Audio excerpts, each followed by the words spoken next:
Olá, eu sou o professor Eldio Lobo, médico psiquiatra forense e psicoterapeuta com titulações pela Associação Brasileira de Psiquiatria e Associação Médica Brasileira. Esta é uma mini aula como parte da divulgação da nossa pós-graduação multiprofissional em dependência química, que nós temos grandes temáticas em relação à prevenção, intervenção, reabilitação, perícia e outras.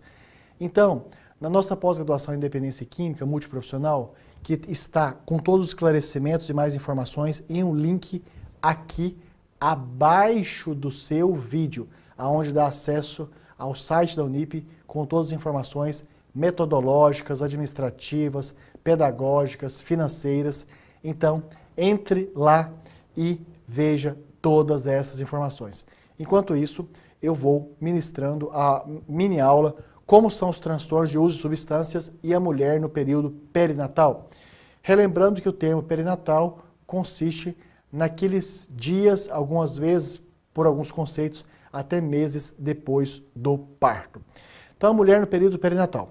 A gestação, diferente até do que o senso comum coloca, então, é caracterizada como um período dos mais marcantes que compõe o ciclo vital da mulher e que geralmente as pessoas inferem que dali só vão ter comportamentos saudáveis e seguros por parte da mãe em relação a ela mesma e ao feto.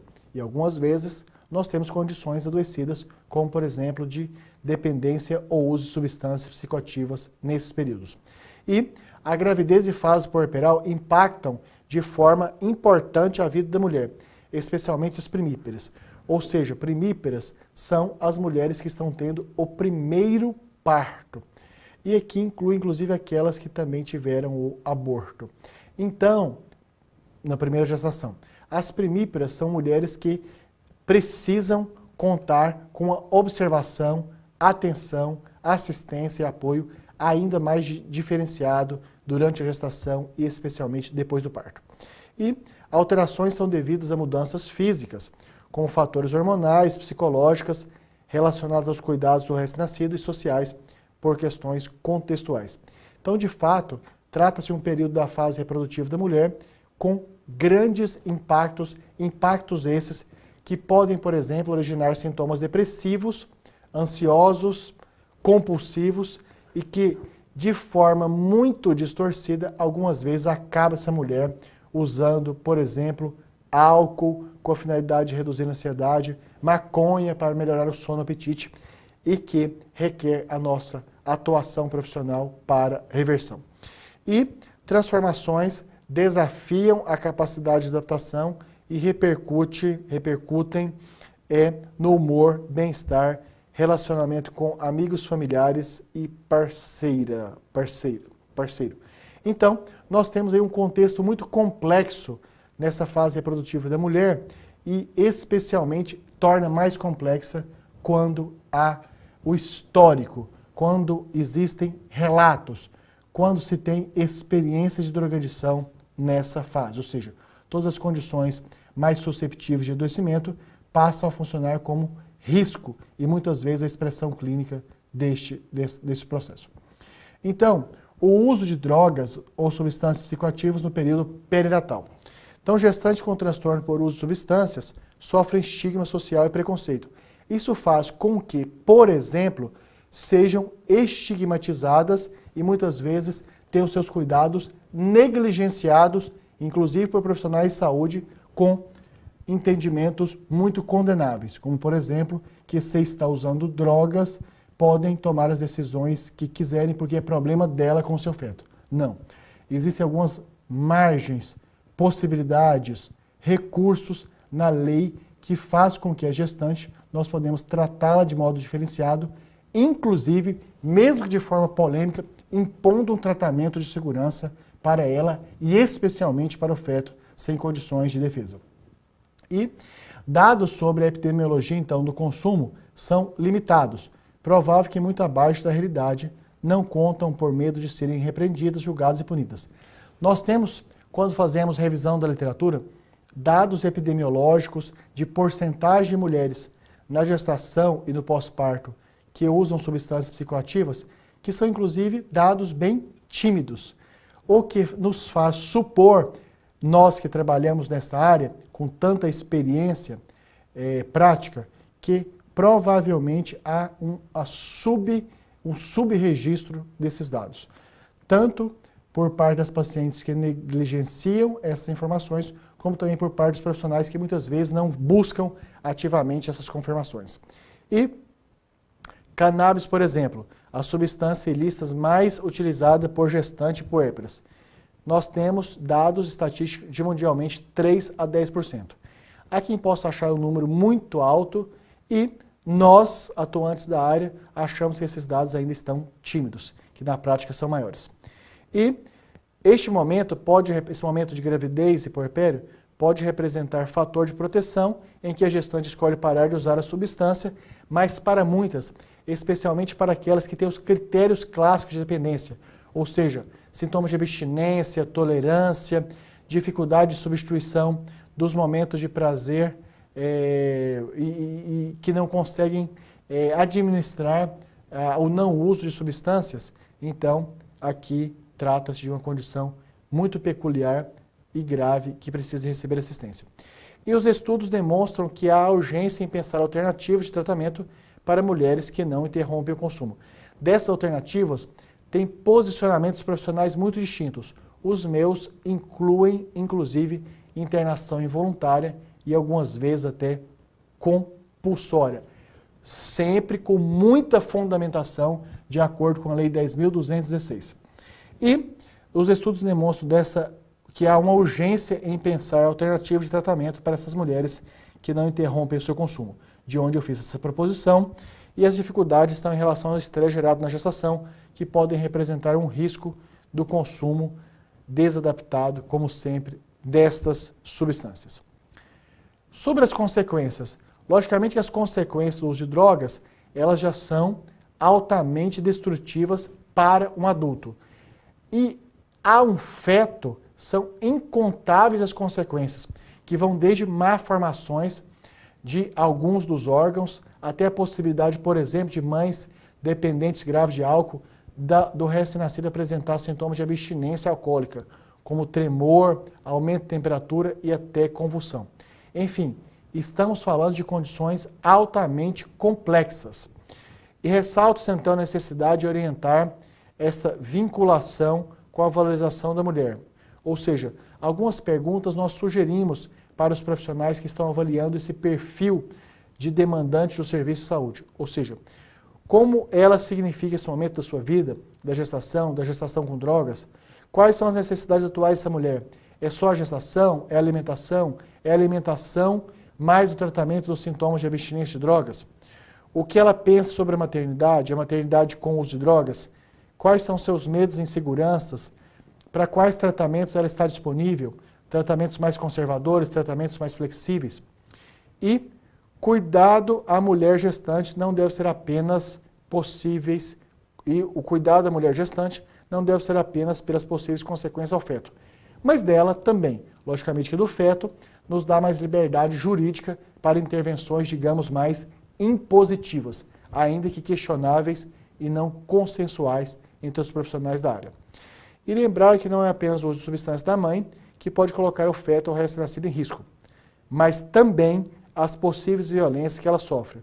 Ou seja, gestantes e puérperas, estando com suas bebês, em situações de uso de drogas, geralmente há contextos de maior suscetibilidade a agressão, abuso sexual, enfim, riscos diversificados deste contexto, cujas intervenções de tratamento devem, então, resolvê-los.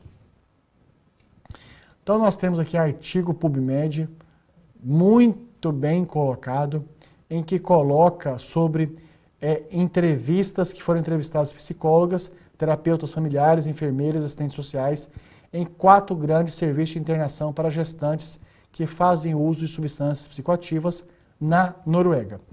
Então, o discurso predominante, infelizmente, eu tive uma surpresa quando fiz a revisão desse artigo, revisão de estudo desse artigo, que no discurso da boa mãe com característica estigmatizante, naturalização do vínculo, apego como algo biológico, falta de vínculo como um problema da mãe. e tratamento involuntário ajudaria a criação desse vínculo. Então, neste artigo há informações bastante relevantes, algumas surpreendentes positivamente, outras não tanto. A conclusão, então, que o vínculo, como único objetivo do tratamento e minimização da importância da história e contexto de vida da mulher, ainda que seja determinante para a possibilidade deste vínculo. Enfim, então, os artigos científicos nesta área e a literatura ainda tem muito o que avançar. E na nossa prática, isto precisa ser muito estudado, ensaiado e aplicado. Há muita demanda a ser tratada dessas condições. Então, na abordagem, a avaliação deve incluir o histórico de violência, ou seja, a violência doméstica, traumas físicos, psicológicos e sexuais, negligência, como oferta de terapia para manejo de trauma e medidas de proteção. Então, quando abordamos essas pacientes, precisamos estar muito atentos a não termos falas, comportamentos, condutas do tipo julgadores, do tipo estigmatizantes ou condenatórios.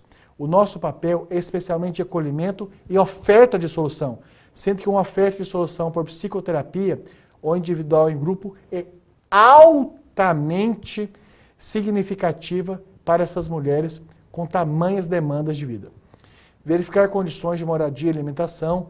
Aqui, impreterivelmente, precisamos incluir os nossos colegas do serviço social e comorbidades psiquiátricas, principalmente depressão e ansiedade, devem ser avaliadas e tratadas. Este é um grande problema também dos nossos profissionais de saúde, de quando estamos com um paciente dependente químico, hipervalorizarmos essa condição em detrimento de auxílio, assistência para condições de comorbidades como depressão e ansiedade.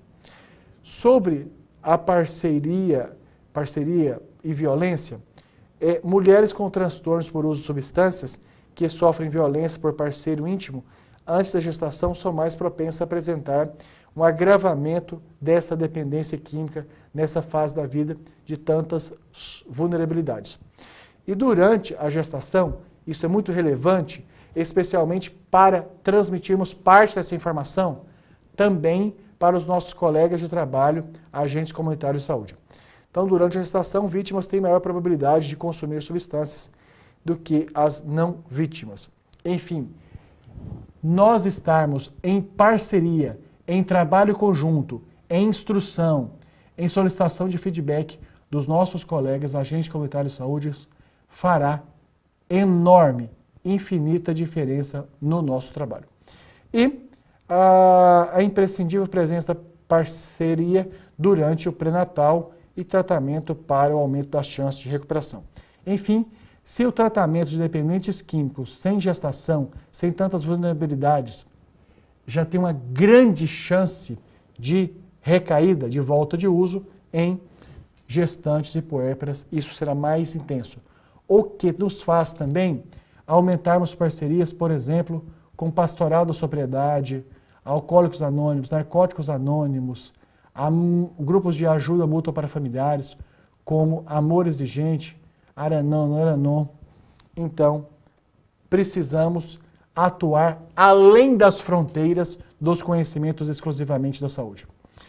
Na abordagem, então, quando o tratamento e cessação não precede a gravidez, o principal objetivo será promover intervenções que evitem comorbidades e mortalidades e aumentam a saúde da mãe e do feto. E aqui, a proposta do atendimento multiprofissional, ela é muito necessária e deve acontecer de maneira imediata.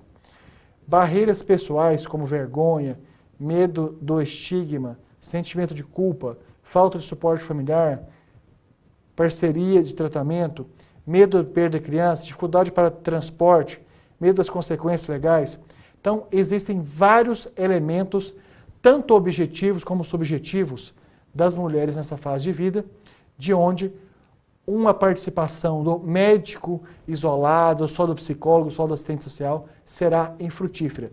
Precisamos, cada um de nós profissionais, altamente capacitados, estarmos disponíveis, estarmos abertos para uma atuação em equipe. E ainda assim, nós precisamos lidar com o risco da frustração por poucos resultados alcançados. Então, se o nosso trabalho for feito de maneira isolada profissionalmente, isto não levará a frutos positivos. E as barreiras do próprio sistema. Infelizmente, nós ainda temos muitos gargalos no sistema de saúde. E é através do aprimoramento, atualização, especialização que nós poderemos romper com essas limitações. Ou seja, falta de tratamento apropriado para mulheres gestantes que tenham transtornos por uso de substâncias, atitudes negativas e preconceituosas de profissionais da saúde são elementos que fazem barreira no sistema. E a denúncia para órgãos protetores. Isto é algo muito polêmico e que nos nossos cursos nós estudamos, discutimos e exercitamos com profundidade sobre como lidarmos com as problemáticas judiciais, com as problemáticas dos nossos órgãos de classe nessas temáticas. Então, o histórico de uso de substâncias psicoativas em si não impossibilita o desempenho do papel de mãe. Não impossibilita, mas leva a alguns graus de restrições, como, por exemplo, de mães gestantes que, usando maconha, têm sintomas psicóticos, como delírio, alucinação, discurso e comportamento desorganizado. Trata-se de uma condição de urgência que merece intervenção imediata, inclusive com imposição de tratamento. Observação: essa imposição de tratamento que eu estou declarando não é consensual entre os profissionais da saúde. E a necessidade de denúncia em caso de suspeita de risco ao feto, porém, recém-nascido por violência ou negligência. E o profissional da saúde deve sinalizar a necessidade de proteção à criança, estimulando mudança de comportamento e motivando para a cessação do uso de substâncias psicoativas e adesão ao tratamento. Aqui também, nós profissionais de saúde precisamos sempre estar exercendo a nossa humildade, especialmente quando se tem essa temática, tendo a contribuição também dos profissionais do jurídico que atuam nas nossas instituições. Porque muitas dessas questões, elas não são consensuais, não são conclusivas, muito pelo contrário, algumas delas altamente divergentes. Importante também uma postura acolhedora, não julgadora, flexível, respeitosa e estimulante por parte do profissional. Às vezes fazemos de maneira espontânea, até sem uma voluntariedade, algumas colocações, afirmações que são preconceituosas. Portanto, um alerta: estejamos todos nós que atuamos na área muito preparados de prevenirmos de que as nossas atuações tenham qualquer nível de sugestão de preconceito, condenação, julgamento. Então, a Organização Mundial de Saúde, já em 2014, coloca para os profissionais de saúde que devem aplicar as mulheres com transtornos por uso de substâncias. Eu coloco sempre para os nossos alunos de pós-graduação que transfiram parte do conhecimento adquirido para a melhoria do sistema de saúde. Este é um slide que eu aconselho os nossos alunos a usarem as informações aqui contidas para aplicarem imediatamente lá, transferindo para os seus colegas que não são especialistas. Eu incluiria aqui, inclusive, também os colegas de trabalho, agentes comunitários de saúde. Quais são, então, essas recomendações, essas proposições da Organização Mundial de Saúde de 2014? Avaliação compreensiva e muito cuidado individualizado destas mulheres. Perguntar sobre o consumo no passado, no presente, desde o início da gestação até a visita pré-parto ou das avaliações de pré-natal. Aconselhar a cessar seu consumo, ofertar ou encaminhar para serviço de desintoxicação sob supervisão médica quando necessário. Encorajar aleitamento materno. Na nossa experiência, o argumento pela amamentação, pela garantida possibilidade de amamentação no pós-parto, tem grande força para que essas mulheres estejam mais disponíveis para o tratamento. e encorajar o aleitamento materno e contatos pele a pele em mãe que esteja em condições de respeitar as necessidades do bebê. Indicar farmacoterapia, se necessário. Há uma dúvida muito grande se podem ser usados psicofármacos durante a gestação. Sim, nós temos conhecimento científico amplo para estabelecermos classificações de risco para o uso de psicofármacos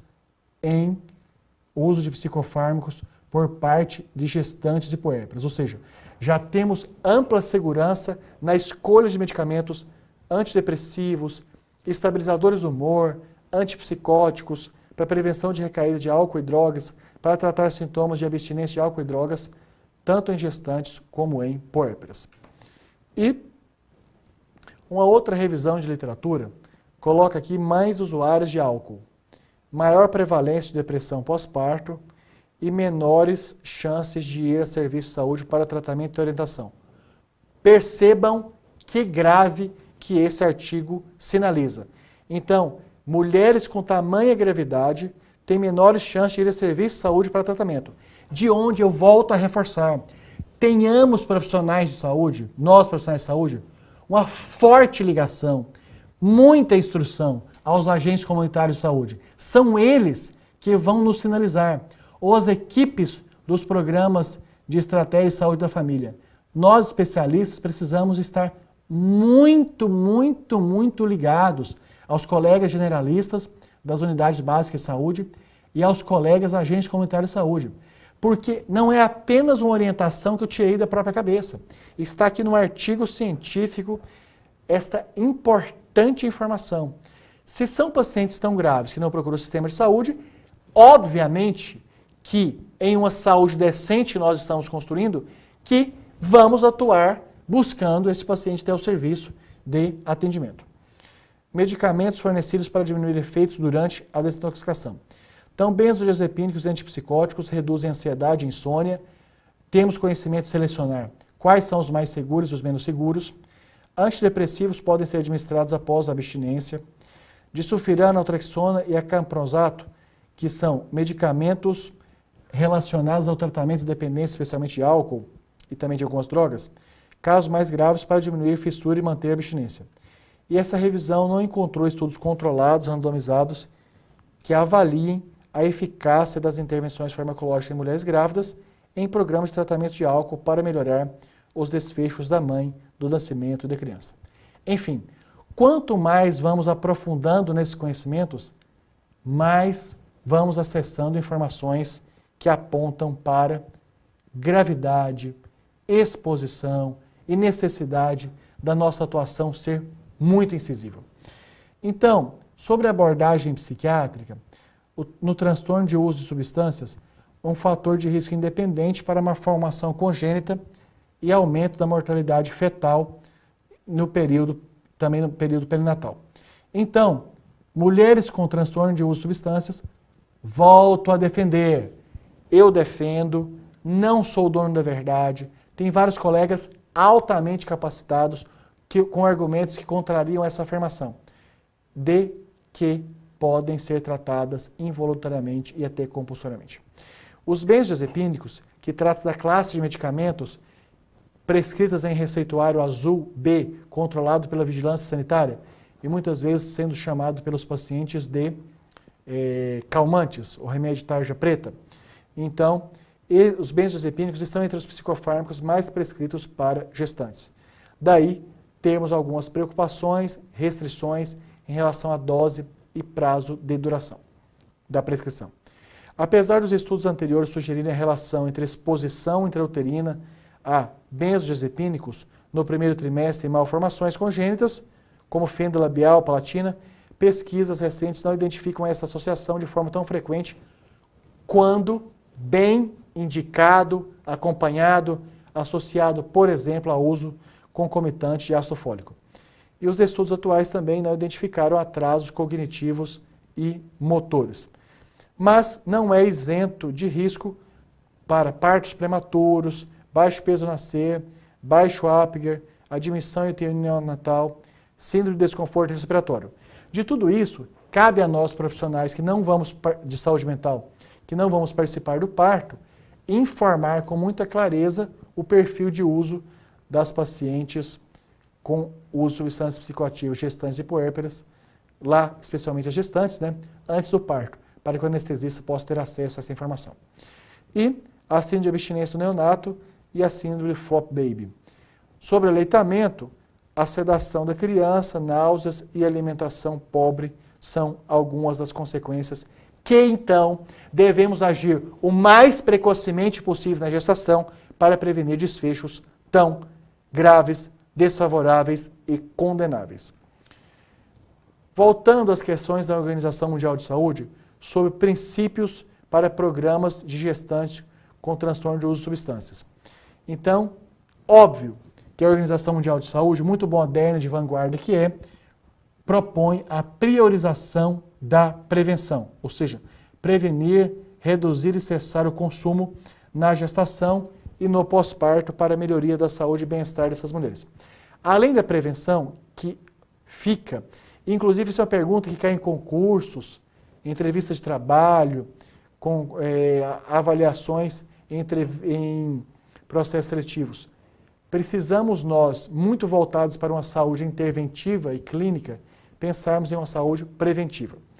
Garantir o acesso à prevenção e serviço de tratamento, já instalado o adoecimento, termos a facilitação, a organização, o direcionamento, a transferência para instituições que possam prestar o melhor serviço assistencial possível, com especial atenção à confidencialidade da legislação nacional e aos direitos humanos internacionais.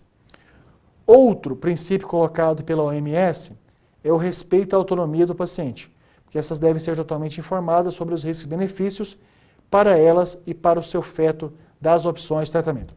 Aqui, particularmente, eu faço uma observação de cunho profissional individual, da possibilidade de intervenções de tratamento impositivas, com indicações de internações involuntárias e compulsórias.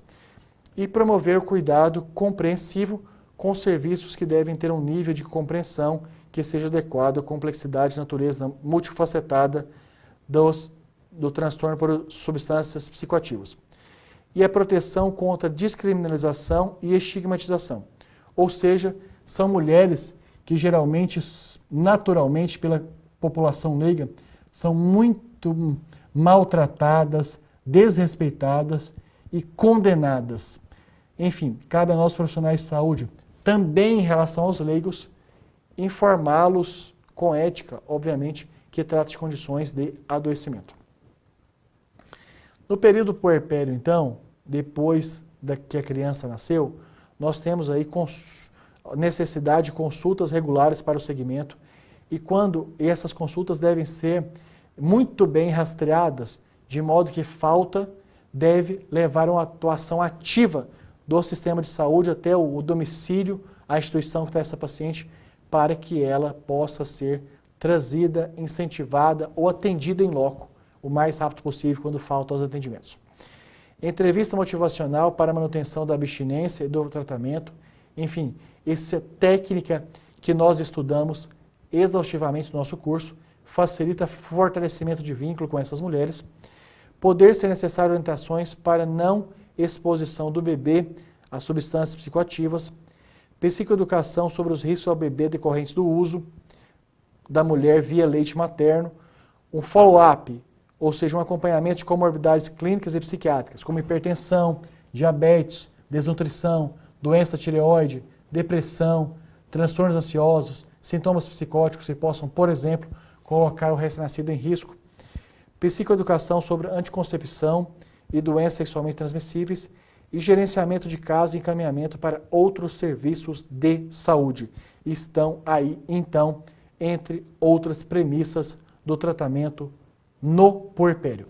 Este é um slide que também eu orientaria os profissionais especializados em saúde mental de tomar essas informações, editarem da maneira mais apropriada possível em termos de linguagem e reproduzir aos colegas da unidade especializada em saúde mental, qualquer que seja ela, mais os colegas não especialistas, aos agentes comunitários de saúde e, por que não, até adaptar alguns textos leigos para a população geral. Então aqui estão as referências bibliográficas na preparação dessa aula e mais uma vez agradeço muito a todos os interessados em cursarem a nossa pós-graduação multiprofissional em dependência química para cenários de prevenção, intervenção, reabilitação, perícia. Está aqui abaixo do vídeo o link que dá acesso ao site da Unip com amplas informações pedagógicas, administrativas, financeiras e metodológicas desta nossa pós-graduação excelente, muito diferenciada em relação às outras do mercado. Alguns desses diferenciais.